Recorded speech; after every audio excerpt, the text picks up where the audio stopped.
আরজি কর। এখন প্রতিটি খবরের পাতায় সংবাদের শিরোনামে এই একটি নাম, যেখানে চিকিৎসা করতে যাওয়া তো দূর, যার নাম নিতেই লজ্জা লাগছে বাংলার মানুষের মুখে। হ্যাঁ, এই আরজি কর, যেখানে নারীরা নিরাপত্তাহীনতায় ভোগে।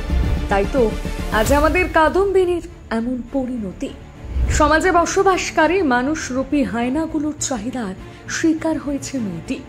আর এই হায়নাগুলোর বিষ দাঁত উপড়ে নিতে রাস্তায় নেমেছে দুর্গা বাহিনী।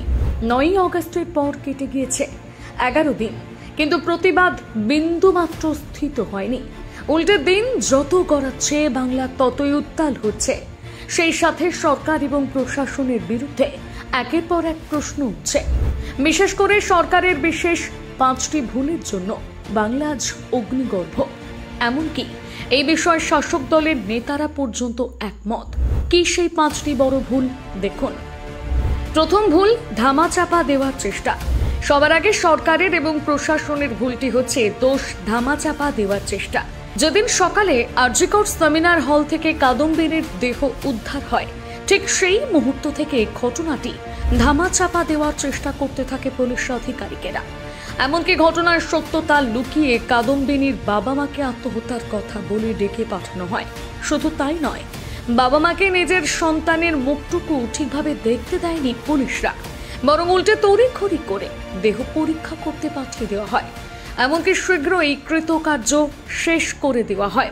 আর এখান থেকেই সকলের মনে তৈরি হয় পুরো ঘটনা ধামাচাপা দেওয়ার জন্যই এমন কাজ করছে প্রশাসন। দ্বিতীয় ভুল, সন্দীপ ঘোষের পুনর্বহাল।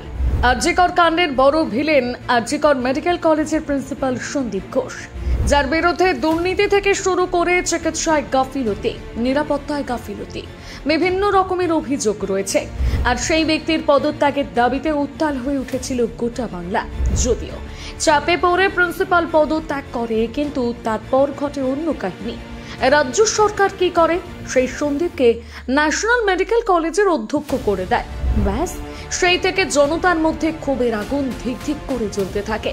যদিও সিবিআই এর খপ্পরে পড়ে এখন সন্দীপ ঘোষকে চরকি নাচন খেতে হচ্ছে। তৃতীয় ভুল, হাসপাতাল সংস্কারের কাজ। সন্দীপ ঘোষকে পুনর্বাসন দেওয়ার পরদিনই এই ঘটনাটি ঘটে। যে সেমিনার ঘর থেকে কাদম্বিনীকে উদ্ধার করা হয়, সেই ঘরেই তড়িঘড়ি সংস্কারের কাজ শুরু হয়। আর এই হাসপাতাল সংস্করণের কাজ দেখে মানুষ ক্ষিপ্ত হয়ে পড়ে, প্রশ্ন তোলে, তাহলে কি তথ্য প্রমাণ লোপাটের জন্য সরকার এমন সিদ্ধান্ত নিয়েছে? কেন এত তড়িঘড়ি সবকিছুতে? একেই তদন্ত চলছে, তার উপরে গদির ওপর বিস্ফোরণ মতন কাজ করে এই হাসপাতাল সংস্করণ। চতুর্থ ভুলটি হচ্ছে ডার্বি ম্যাচ বাতিল। ডার্বি ম্যাচ বাতিলকে সরকার এবং প্রশাসনের ব্যর্থতা বলে আঙুল তুলছে জনগণরা। 18 অগস্ট ছিল এশিয়ার স্বীকৃত মোহনবাগান এবং ইস্ট বেঙ্গলের খেলা। সেই সাথে আরজি কর প্রতিবাদে সেদিন সামিল হতো 2 দল, কিন্তু জনগণকে পুলিশ সুরক্ষা দিতে পারবে না বলেই এই ম্যাচ বাতিল করা হয় বলে জানা যায়। কিন্তু উল্টো দিকে যখন ইস্ট বেঙ্গল, মোহনবাগান এবং মোহামেডান 3 প্রধান একসাথে প্রতিবাদে নামে, তখন শয়ে শয়ে পুলিশ তাদের উপর হামলা করে, লাঠিচার্জ শুরু করে। এর ফলে প্রশ্ন ওঠে, জনগণকে সুরক্ষা দিতে না পারলে জনগণের প্রতিবাদ আটকাতে কোথা থেকে পুলিশ আসলো? তাহলে কি সরকার এবং পুলিশ ভয় পেয়েছে? এমন প্রশ্নই ওঠে। পঞ্চম ভুল, 10 লক্ষ টাকা দেওয়া। সব থেকে বড় ভুল হয়েছে সরকারের নির্যাতিতার বাবা মাকে 10 লক্ষ টাকা দেওয়ার কথা বলা। কারণ একজন সন্তানের প্রাণ কখনোই 10 লক্ষ টাকার বিনিময়ে কেনা যায় না। তার উপর যেখানে আমাদের মুখ্যমন্ত্রী নারী, সেই নারী এমন কথা বলে নারী জাতিকে রীতিমতন অপমান করছে।